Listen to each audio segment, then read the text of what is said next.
ప్రకాశం జిల్లా ఎర్రగొండపాలెం పట్టణంలోని తెలుగుదేశం పార్టీ కార్యాలయంలో ఉగాది పర్వదినం సందర్భంగా పంచాంగ శ్రవణ కార్యక్రమం నిర్వహించారు. ఈ కార్యక్రమంలో ఎర్రగొండపాలెం నియోజకవర్గ టీడీపీ కూటమి ఎమ్మెల్యే అభ్యర్థి గుడారి ఎరిక్షన్ బాబు, టీడీపీ సీనియర్ నాయకులు డాక్టర్ మన్నె రవీంద్ర పాల్గొన్నారు. ఈ సందర్భంగా టీడీపీ కార్యాలయంలో ప్రత్యేక పూజలు నిర్వహించారు. అనంతరం పంచాంగం శ్రవణాన్ని పూజారి రామయ్య వినిపించారు. ఉగాది పచ్చడిని అందరికీ అందజేశారు. ఈ సందర్భంగా ఎరిక్షన్ బాబు ఎర్రగొండపాలెం నియోజకవర్గ ప్రజలందరికీ ఉగాది పర్వదిన శుభాకాంక్షలు తెలియజేశారు. ఈ కార్యక్రమంలో టీడీపీ, జనసేన, బీజేపీ నాయకులు పాల్గొన్నారు.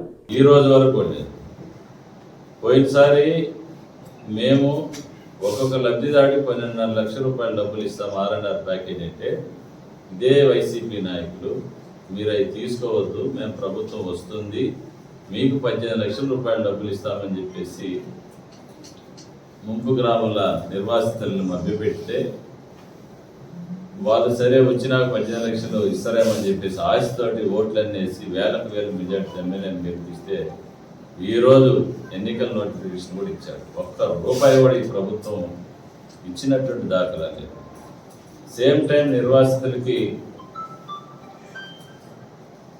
గృహాలు కట్టించినటువంటి పరిస్థితి కూడా లేదు. పక్కా గృహాలు నిర్మించి వారికి నిరాశ్రయులకి ఆశ్రయం కల్పించినటువంటి పరిస్థితి కూడా ఈ రోజు కూడా వైసీపీ ప్రభుత్వంలో జరగల. తర్వాత మెయిన్ ఫీడర్ కెనాల్స్ కూడా ఏదైతే మన ప్రభుత్వంలో రాజశేఖర్ గారు ఉన్నప్పుడు చేసినాయి తప్ప ఆ కాలువల మీద కనీసం